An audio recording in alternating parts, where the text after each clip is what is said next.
Assalamualaikum warahmatullahi wabarakatuh. Kepada yang terhormat Bapak Ibu dosen dan guru penguji kinerja PPG dalam jabatan tahun 2022. Perkenalkan, nama saya Irfandes PDI. Saya adalah seorang guru di MTSN 5 Sragen, Jawa Tengah, sekaligus sebagai mahasiswa PPG dalam jabatan tahun 2022 angkatan 2 di LPTK FTIK UIN Profesor Kiai Haji Saifuddin Jufri, Purwokerto, Jawa Tengah.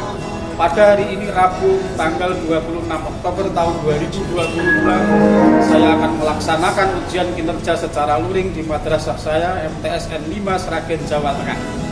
Praktik pembelajaran kali ini saya laksanakan pada kelas 7A dengan materi adab sholat dan berzikir. Selamat menyaksikan. Wassalamualaikum warahmatullahi wabarakatuh.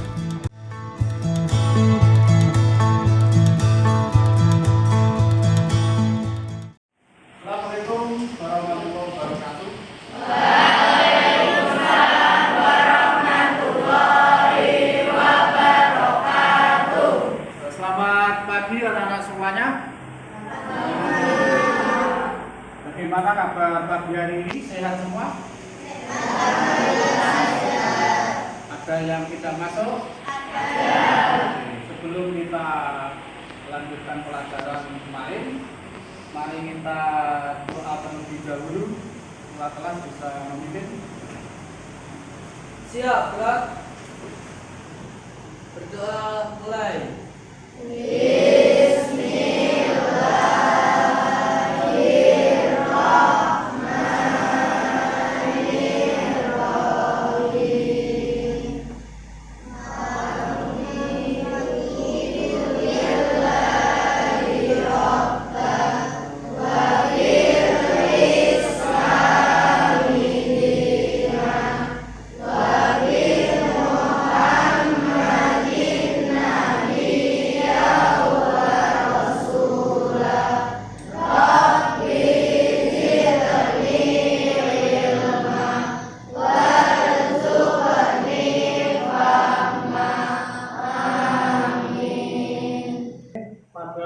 Hari ini bahan absen dulu ya. Bapak nanti yang kita masuk siapa bisa lihat, atau yang sakit atau yang lain.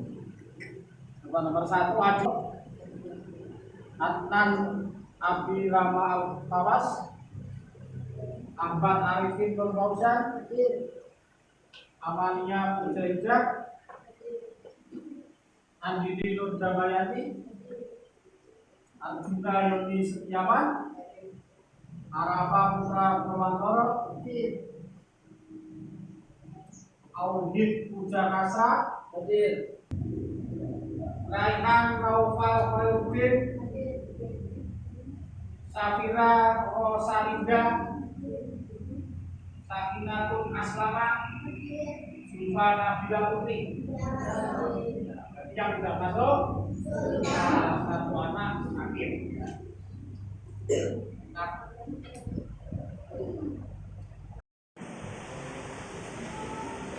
Oke anak-anak semuanya, kita lanjutkan materi berikutnya, yaitu adab sholat dan zikir.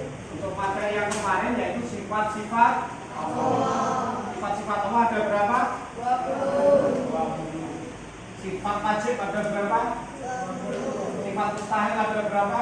20. Kita sedikit mengulang kembali materi sifat-sifat Allah. Kita lanjutkan adab sholat dan zikir. Adab itu apa anak? Ada yang tahu? Adab sholat dan zikir. Adab itu berarti apa? Sopan santun atau apa? Akhlak, terus perilaku, terus cara. Ada yang bilang cara sholat atau cara melaksanakan sholat. Kita nanti simak bareng-bareng pada materi hari ini, adab sholat dan zikir. Tujuan pembelajaran pada pagi hari ini yaitu yang pertama, Siswa dapat mengetahui pengertian sholat dan kemudian 2, siswa dapat mengetahui dalil tentang sholat dan kemudian yang ketiga, siswa dapat mengetahui adab tentang sholat dan yang keempat, siswa dapat mensimulasikan sholat dan mensimulasikan itu berarti apa? Mempraktekkan. Sudah sering sholat kan? Masa nanti sholatnya masih buka beratul atau sudah kelas 7. Saya harapkan dengan materi pada pagi ini kita dapat bisa mengetahui pengertian sholat, mengetahui dalil sholat, mengetahui adab tentang sholat, dan nanti kita bisa mempraktekkan sholat yang benar. Mungkin bacaannya ada yang belum hafal, nanti bisa dihafalkan lagi. Sholat, apa pengertian sholat? Bisa dilihat, bisa dibaca ya bareng-bareng ya. Sholat adalah ibadah wajib bagi setiap muslim.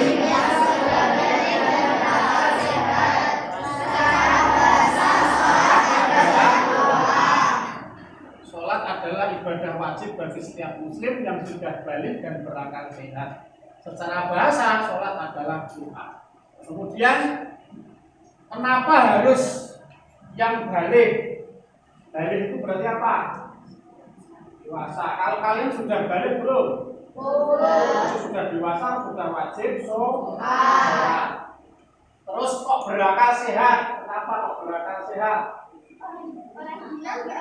Orang bilang nggak bisa sholat ya, karena ingatannya tidak normal, sehingga tidak wajib untuk sholat. Berarti bebas dong Pak, nggak sholat. Nah, karena akalnya tidak sehat, daya ingatnya tidak. Ya. Jadi yang wajib melaksanakan sholat yaitu balik, berarti yang sudah dewasa. Dewasa itu kalau laki-laki berarti sudah umur berapa? 12 atau 10. Kalau cewek berarti ditandai dengan menstruasi. Nah, itu ya. Kemudian sholat secara istilah bisa dibaca suatu perbuatan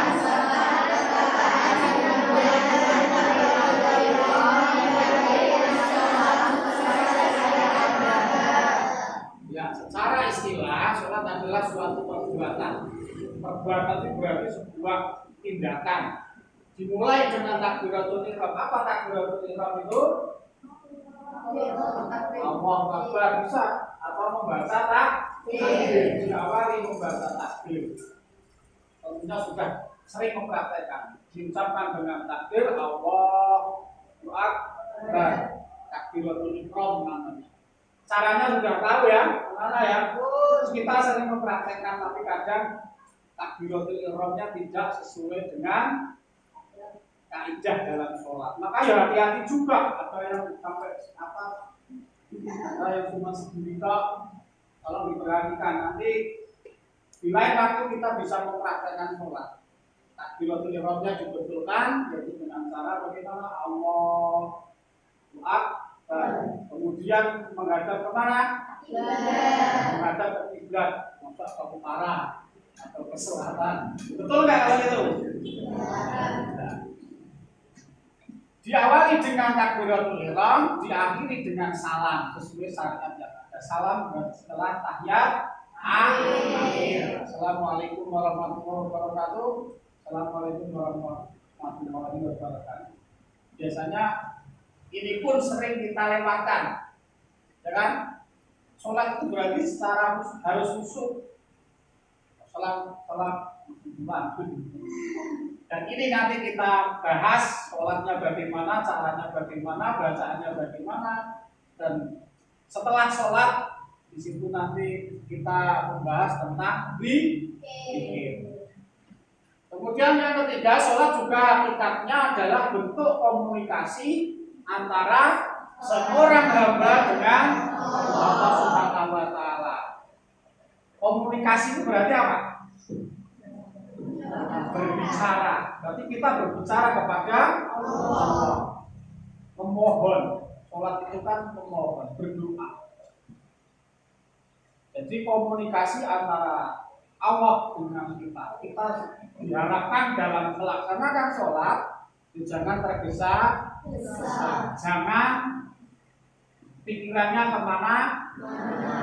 Sholat pikirnya untuk pulang sekolah, pada saat sholat mau jajan, itu setelah itu pikirannya kemana-mana intinya.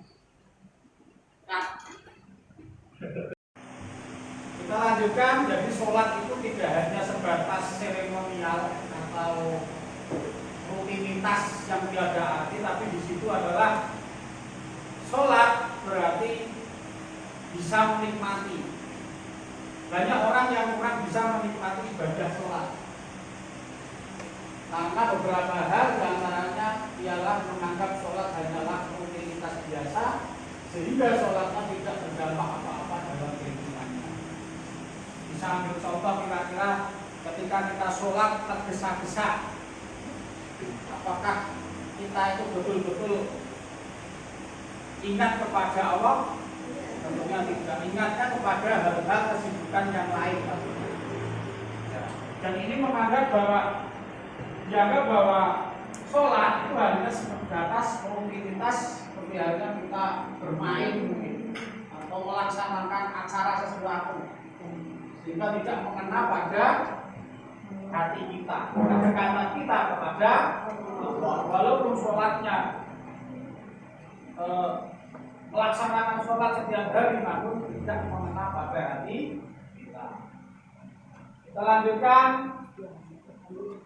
Coba kita lihat pada gambar. Dengan sholat yang khusyuk, maka seseorang akan terhindar dari perbuatan keji dan permintaan. Banyak orang yang sholat, nanti sebagian mereka ada yang melakukan ini.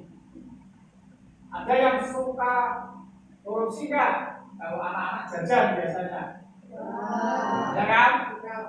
Jajan di kantin, ngambilnya berapa? Ngambilnya 5, bayarnya tidak sesuai dengan apa yang diambil, bayarannya tidak sesuai. Itu namanya korupsi ya. Anak-anak juga sholat itu, ya kan? Contoh yang sangat mudah kita dapatkan. Ingat sholat sebelum. Kemudian kita lihat dalil di situ, dalil sholat yaitu, dan laksanakanlah sholat, tunaikanlah zakat, dan kumpullah beserta orang yang wa aqimus sholata wa atuz zakata warka'u ma'ar raki'in. Coba kita baca bersama-sama. Wa aqimus sholata wa atuz zakata warka'u ma'ar raki'in. Dan laksanakanlah sholat, tunaikanlah zakat, dan kumpullah beserta orang yang. Ini dalil tentang sholat. Diharapkan kita melaksanakan sholat dan menunaikan zakat, kumpullah beserta orang yang. Untuk berarti sama saja kita beribadah kepada sholat jamaah ya. Kira-kira pilih mana sholat jamaah dengan sholat munfarid atau sendiri? Karena apa? Pahalanya lebih. Pilih mana pahala sedikit dengan pahala banyak? Maka diwajibkan, dianjurkan sholat itu berjamaah.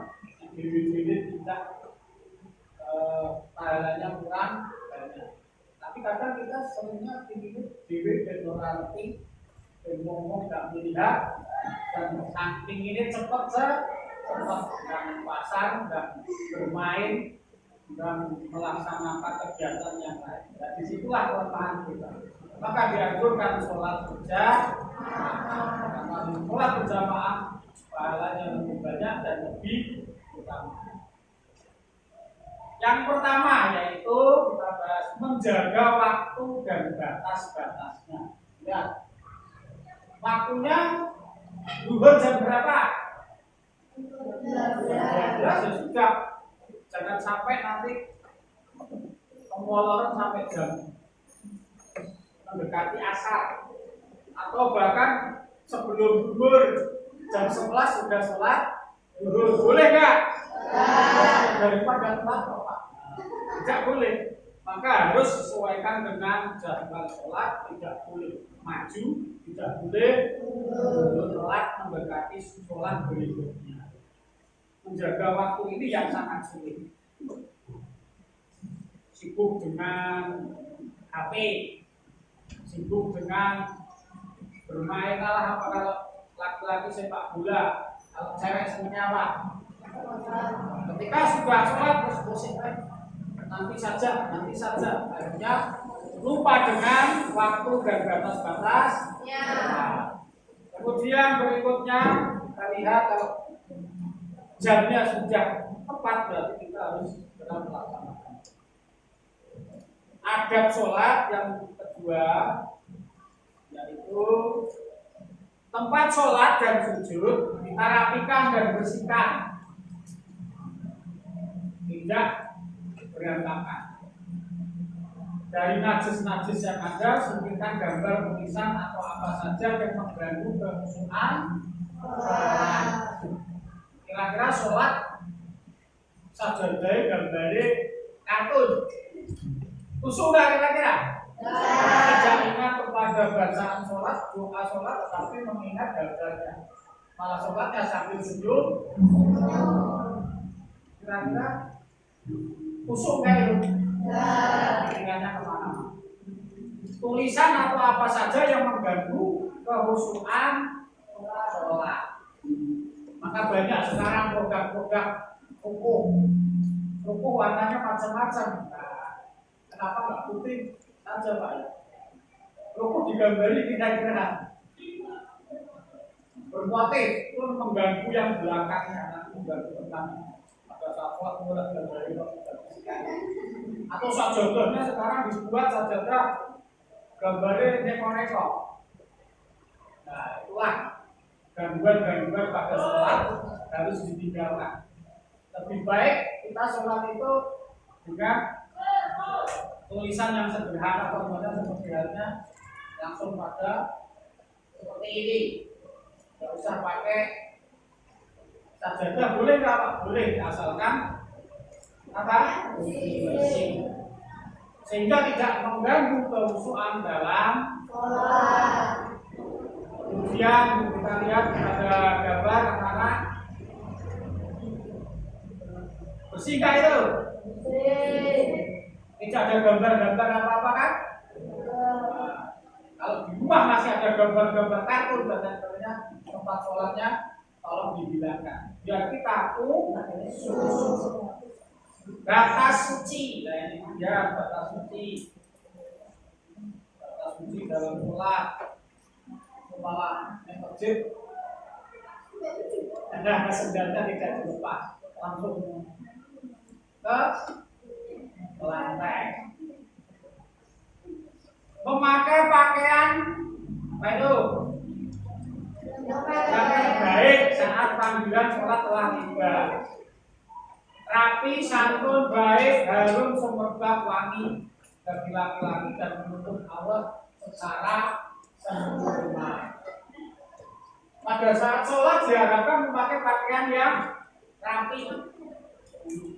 Seperti halnya kita mau main ke tempat saudara kita atau teman kita, wah gambarnya cantik, atau mau malam mingguan.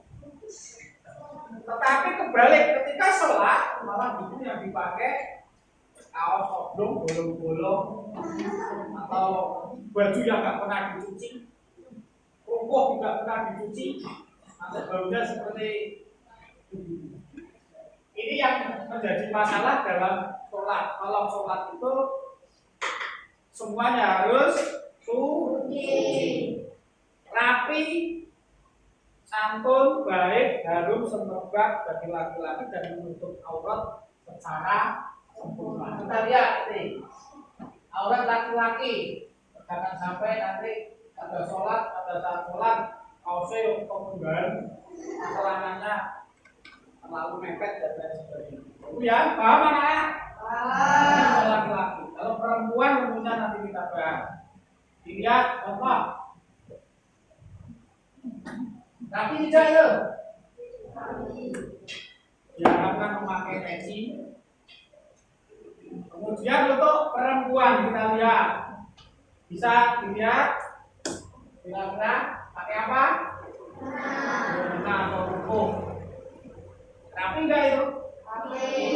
Ada yang tanya, Pak, kalau tidak pakai buku bagaimana? Rambutnya kelihatan.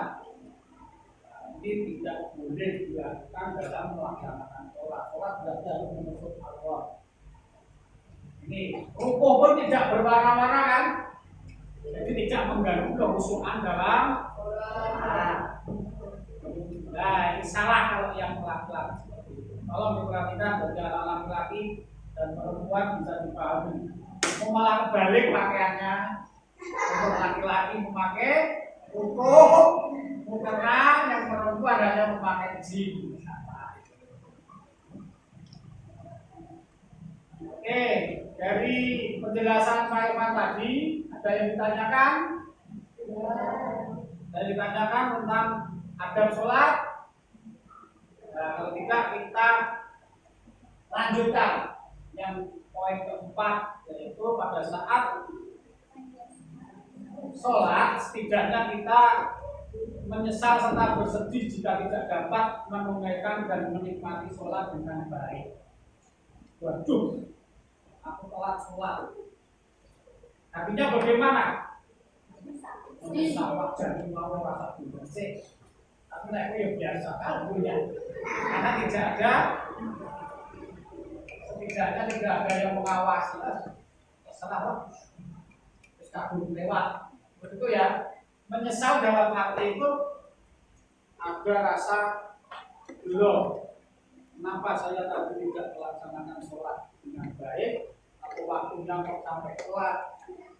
Nah, sehingga di situ ada hati yang bertanya, saya tidak bisa menikmati sholat karena apa? Itu menjadi masalah dalam hati. Kita lihat pada gambar, bukan karena menangis atau sedih karena ketinggalan kereta, tetapi karena ketinggalan waktu sholat. Pernah kalian seperti itu?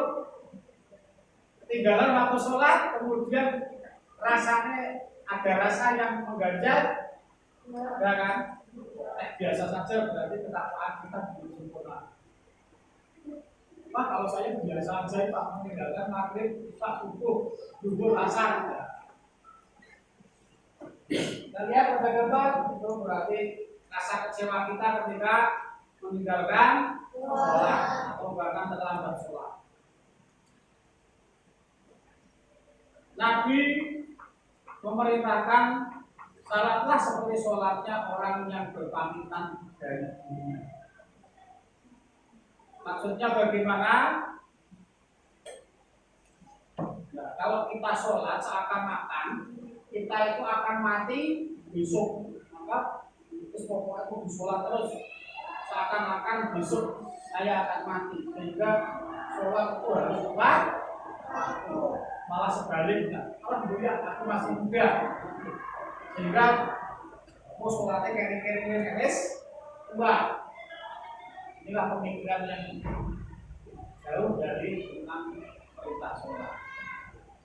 Maksudnya sholatlah seakan-akan ini adalah sholat kalian yang terakhir di dunia.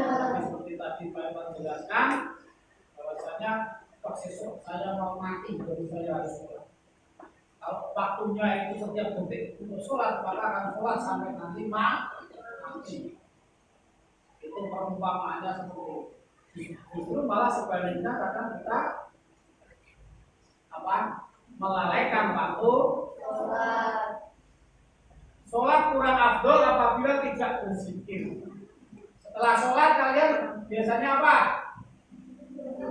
Atau berzikir. Ada yang kemarin langsung cus pulang. Assalamualaikum warahmatullahi wabarakatuh, langsung pulang lari gitu.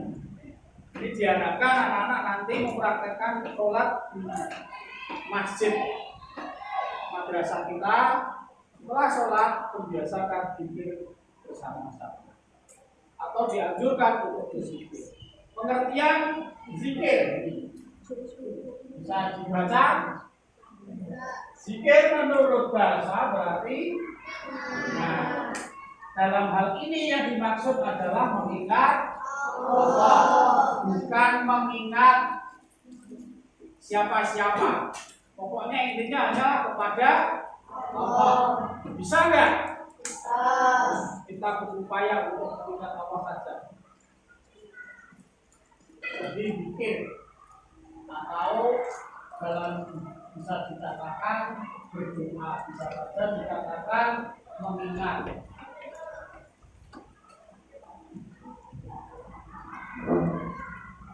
Tujuan zikir adalah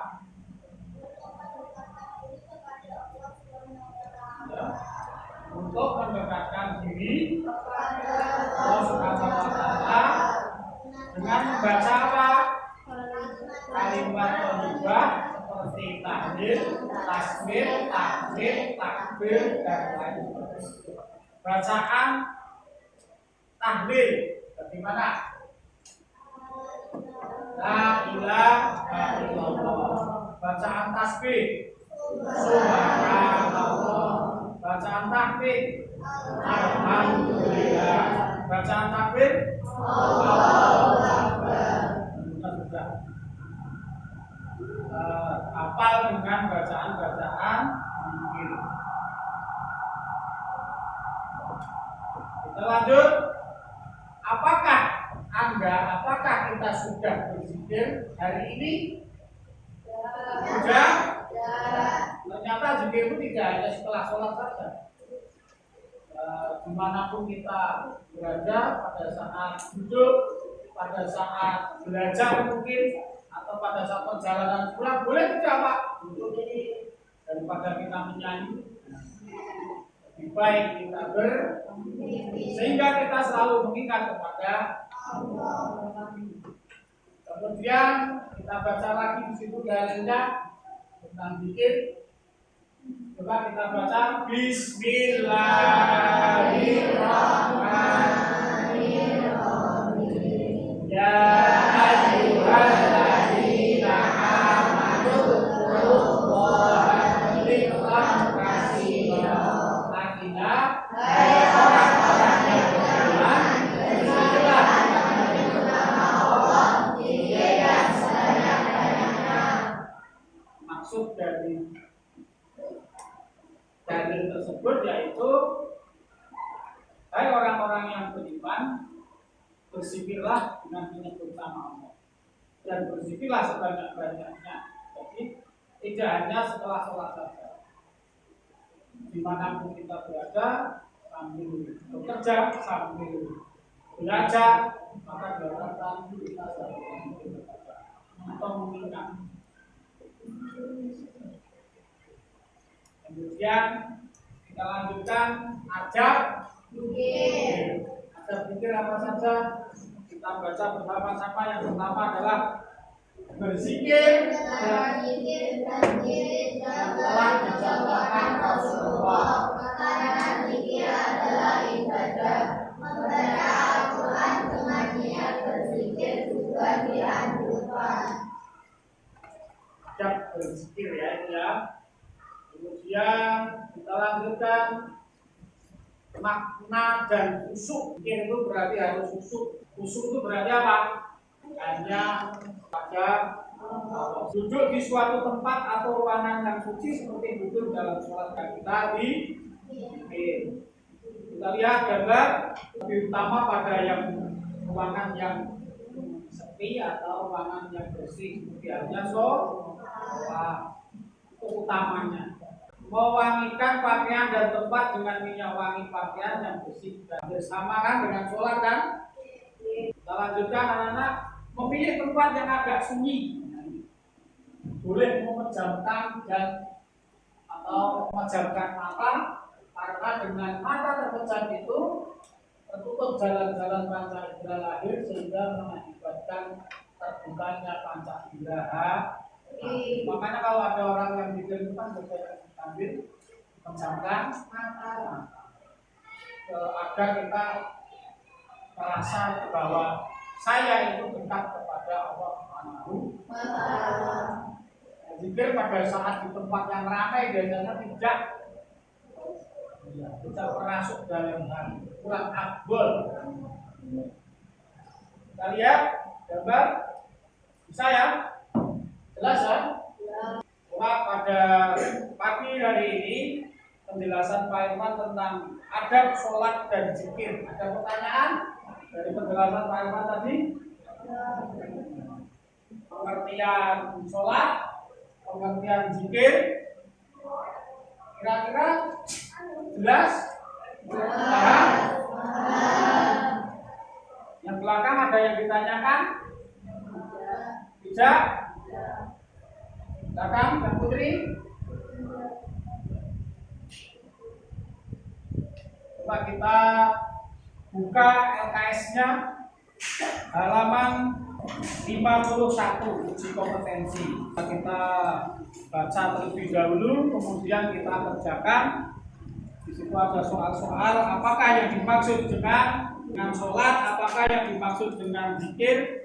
Sebutkan contoh lafaz zikir, kemudian sebutkan tingkatan zikir menurut Ibnu Ta'ilah, dan sebutkan adab-adab. Oke, kita lanjut. Tadi Pak Irfan sudah menjelaskan tentang sholat, adab sholat, pengertian sholat, kemudian zikir ya. Ada yang ditanyakan, katanya sudah tidak ada, tapi jelas semua. Luar biasa. Kemudian coba saya tanyakan, sholat, pengertian sholat menurut bahasa adalah doa. Ya. Kemudian sholat menurut istilah Suatu ibadah yang terdiri dari perkataan dan perbuatan yang diawali takbiratul ihram dan yang sholat. Salah istilah adalah suatu perbuatan serta perkataan yang dimulai dengan takbiratul ihram dan diakhiri. Itulah yang pengertian sholat menurut bahasa dan istilah. Kemudian adab-adab sholat, siapa bisa menjawab? Adab-adab sholat. Yang pertama, menjaga waktu. Jelas. Kemudian yang kedua, siapa bisa menjawab?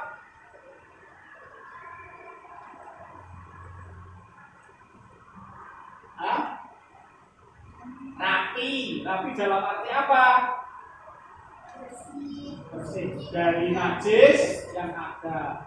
Kemudian tadi saya jelaskan, menghilangkan gambar-gambar tulisan atau apa saja yang mengganggu kerukunan. Oke, itulah pengertian sholat dan adab sholat, kemudian adab zikir. Oke, pada siang hari ini tadi sudah Pak Irfan menjelaskan dan menanyakan yang tentang sholat dan zikir. Sekarang dibuka halaman tadi berapa? 51 dikerjakan row 1 dan 2. Kemudian dikerjakan pada selembar kertas, dibahas dulu.